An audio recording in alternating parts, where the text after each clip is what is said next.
Such a long, boring story how I started. It's so long and so boring. It's been said so many times. People watch this like, God, again?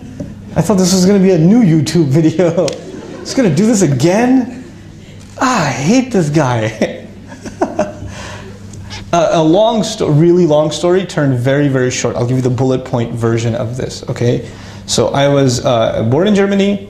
I was there until the age of about 6.5, 7. I spent about 6 months in Pakistan, and during which I learned Urdu, because my first language was actually German, which I've lost at this point. I spent about 7 years almost thereafter in Saudi, in Riyadh. And I went to a Pakistani school, an extremely Pakistani school, where I learned a lot of Urdu, and played in the heat in the outside playground with, you know, a shirt tucked in with a tie, which is it makes complete sense here, with shiny shoes. We played soccer with shiny shoes on, and it's supposed to be that way in the Khalij, right? So that's how it works.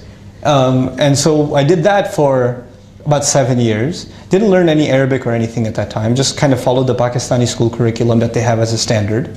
Then we moved back to Pakistan for another about 9 months, and I did almost end of 8th grade, beginning of 9th grade in Pakistan, and then my dad got transferred to New York. And so about the age of 14, we moved to the United States. And I was in New York. I learned English the hard way by being laughed at constantly in New York. Went to high school there, went to college there. Small detail, but I kind of stopped thinking like a Muslim or acting like one or really believing while I was in high school. I completely lost touch with the religion. And I was that way in college too, and the first 2 philosophy courses I took didn't help. So they were kind of the icing on the cake. It really just put me over the edge. And it was Allah's mercy and His gift, and the gift in the form of a really good friend that I found in sophomore year, second year of college, in Baruch College in New York City, that helped me kind of find my way back to the deen. And this wasn't through preaching, it was just through his good company. He was there for me, that's all it was really. And just a genuine friend. Never actually told me to pray, but prayed in my presence. You know, and I just kind of eventually just grew on me, and I just said, might as well. Just, you know, haven't prayed in a while. I hadn't even prayed Jum'ah or Eid or anything for years. That's where I was.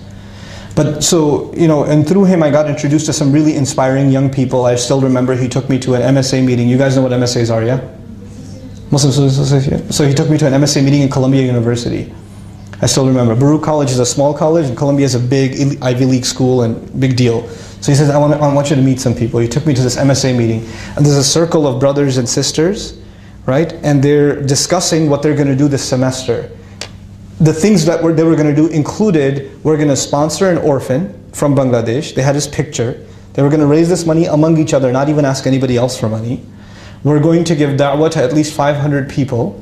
We're going to raise the Palestinian cause, and we're going to do so by talking about the atrocities that are happening to all of the clubs in Columbia University, in collaboration with 5 other universities, most of which are not Muslim Students Association, like the chess club and the ping pong club and all those clubs, and they'll all sign off on it, and they pulled this off. And they had an anti-Zionism conference at Columbia University, and sponsored by, and you had like a bajillion clubs mentioned underneath, and MSA was one of them, right? So you couldn't come after the MSA. And I'm sitting there going, my biggest concern was, am I eating pizza tonight or a fish sandwich?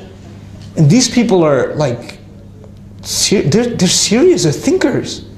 They think beyond themselves. This is incredible. And they're my age. Why are they so cool?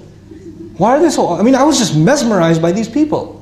You know, and through them I got introduced to my dear, one of my dear role models, Imam Siraj Bahaj from Brooklyn, New York. We became really good friends. And through him I also got introduced to a masjid which was actually very close to my house, but I never went there. The Muslim Center, where I met my Arabic teacher, Dr. Abdul Samia. And my love of Quran and my love of the Arabic language was a gift of Allah to me through him. Through that. So it's all of the things that went right in my life starts with a friend. All of them. I gave that talk yesterday, right? It's all of it for me starts with a friend. All of it. And that guy, if you met him, you'd be like, that guy? really, that guy? Are you sure? Yeah, that guy. Yep. You know, you wouldn't know. You wouldn't be able to tell. But he's an unbelievable human being. He's an incredible person, right? So that happened, and then fast forward again, graduated college, got married while unemployed, and got married in June, and come September the 11th, same year, you know, terrible, terrible time. I was in New Jersey at the time, and then I moved back to New York thereafter, and I worked at Islamic schools, and worked at a masjid, and worked as a chaplain at a university, worked as an Arabic teacher, Arabic professor at a college. And about 2005, I decided I need to just do this because I really love doing it, the Arabic thing. And it was a leap of faith. Who's going to come to Arabic classes? Does anybody enjoy going to an Arabic class? It's the stupidest thing I've ever heard, most of my friends told me. I was like, no, I think I can make it interesting. It's like, yeah, you're going to make an Arabic class interesting? Really? It's like, yeah, I think I can do it. So it just kind of started at as this crazy experiment in New York, and word of mouth grew, and people started calling from Louisiana and like California and just all over, places I've never been. Like, can you do that? My cousin went to your class in New York. I heard it was pretty good. Can you bring it to our masjid over here in California? Can you bring it to Louisiana? Can you bring it to Tennessee? And I didn't advertise. It was just somebody's cousin, somebody's auntie, somebody's puppy. That's how it worked, honestly. And I couldn't even afford to get a hotel to stay in another place. You know what people who called me would actually give me a room in their house. I'd stay in their house for the 10 days that I would teach a class. It was ridiculous how hospitable people were. I still remember one of the classes I went to in Boston. It was the 10 days I spent in Boston teaching a class. And I didn't have any place to stay. And the brother who set it up himself was a bachelor. He had a 1-bedroom apartment. Right? It was a 1-bedroom and a studio. Right? He said, I don't have any beds in my house. Sorry. I was like, I'll do the couch. I lived on his couch for 10 days. And like years went by. Recently I went back to Boston and he was there. I was like, you still got the couch? I want to sleep over. He goes, no, I have children now, sorry. So I was like, that's okay. You know? So that's really where it kind of all started. And it's snowballed since, and I feel like it's still just the beginning. Inshallah. A brother and then a sister will keep going back and forth. Yeah.